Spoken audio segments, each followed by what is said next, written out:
अगर आप इसी तरह बने रहते हैं तो आप कुछ समय बाद देखेंगे कि उनके पास कोई चारा नहीं है। भावना एक बहुत शक्तिशाली चीज है। ये कोई चाल नहीं है, ये होने का एक तरीका है, ये होने का एक बुद्धिमानीपूर्ण तरीका है।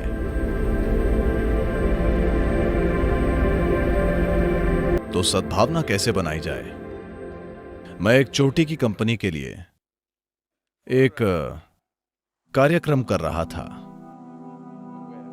वो वाकई दुनिया की सबसे बड़ी बहुराष्ट्रीय कंपनियों में से एक है। वहां के चोटी के 25 अधिकारी 2 दिन के कार्यक्रम में बैठे थे। मेरे साथ 9 वॉलंटियर थे। ईशा फाउंडेशन पूरी तरह से वॉलंटियरों द्वारा चलाया जाने वाला संगठन है और ये 9 वॉलंटियर कार्यक्रम में सब कुछ संभाल रहे थे। और दूसरे दिन इनमें से एक अधिकारी ने मुझसे पूछा, सदगुरु, आपको ऐसे लोग कहाँ मिलते हैं? क्योंकि वे हमेशा कंपनी छोड़ने की सोचते हैं। आपको ऐसे लोग कहाँ से मिलते हैं? मैंने कहा, मिलते नहीं हैं, आपको उन्हें तैयार करना पड़ता है। आप उन्हें कैसे तैयार करते हैं? मैंने कहा, कुछ ऐसा कीजिए कि उन्हें आपसे प्यार हो जाए। ओह, हम ऐसा कैसे करें? I said, first you must fall in love with them. Then they say, oh, they don't pay us for that. So that's all it is. मैंने कहा, पहले आपको उनसे प्यार करना पड़ेगा। फिर वे बोले, ओह, उसके लिए हमें कंपनी पैसे नहीं देती। तो पूरी बात यही है। तो आप सद्भावना बना नहीं सकते, आपको सद्भावना बहानी होगी। अगर आप इसे हर किसी को देते हैं तो ये कई तरीकों से आपके पास लौट कर आएगी, पर आपको इसकी चिंता नहीं करनी है कि आपके पास वापस आती है या नहीं। यही आपके जीने का तरीका होना चाहिए, इसे होने का तरीका होना चाहिए, ताकि आप स्वाभाविक रूप से हर किसी को अपनी हर उस चीज में शामिल कर लें जो आप हैं। कुछ उत्तर देंगे, कुछ उत्तर नहीं देंगे, और ये ठीक है, ये उनका चुनाव है। लेकिन जहां तक आपकी बात है, कोई विकल्प नहीं है। आप हर किसी के साथ प्रेम में पड़ गए हैं। उनके लिए वे फिर भी चुन सकते हैं, लेकिन कुछ समय बाद वे अपना चुनाव खो देंगे। उनके पास कोई विकल्प नहीं बचेगा। अगर आप इसी तरह बने रहते हैं तो आप कुछ समय बाद देखेंगे कि उनके पास कोई चारा नहीं है। शुरू में वे ऐसे बर्ताव करेंगे जैसे उनके पास विकल्प है, लेकिन थोड़े समय बाद उनके पास कोई विकल्प नहीं बचेगा। तो सद्भावना बनाने की कोशिश मत कीजिए।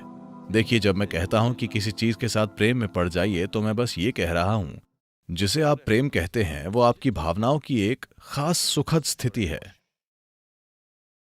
भावना एक बहुत शक्तिशाली चीज है। हालांकि लोग हर तरह की तार्किक बकवास करते हैं, फिर भी दुनिया इंसानी भावनाओं से संचालित है। हाँ, क्या ऐसा नहीं है? कौन चुना जाता है वो अब भी भावनाओं से संचालित होता है ना? देश में या दुनिया में कौन लोकप्रिय है, ये अब भी भावनाओं से संचालित होता है ना? जिन लोगों पर आपने कभी दृष्टि नहीं डाली है, वही लोग हैं जिनके साथ आप प्रेम में हैं। कृपया देखिए। हाँ, आप अमिताभ बच्चन को या तेंदुलकर को या ब्रैड पिट या किसी और को, शायद एंजेलिना जोली को देखते हैं। माफ कीजिए। आप उन लोगों के साथ प्रेम में हैं जिनको आपने कभी नहीं देखा है, क्योंकि आपकी भावना की प्रकृति यही है। तो भावना एक शक्तिशाली साधन है। तो अगर आप अपनी भावनाओं में लगातार मिठास बनाए रख सकते हैं तो आप अपने आसपास की हर चीज के साथ प्रेम में होंगे। अगर आप ऐसे हैं तो लोगों के पास कोई चारा नहीं बचेगा। इसलिए ये कोई चाल नहीं है, ये होने का एक तरीका है, ये होने का एक बुद्धिमानीपूर्ण तरीका है। क्योंकि वे आपके प्रेम में पड़ते हैं या नहीं पड़ते हैं, आपका जीवन बहुत सुखद और मधुर होगा। कोई आपसे प्रेम करता है या नहीं, उससे कोई फर्क नहीं पड़ता। बात सिर्फ ये है कि आप प्रेम में हैं और आपका जीवन बहुत सुखद बना देता है। So goodwill, there is no trick to build goodwill.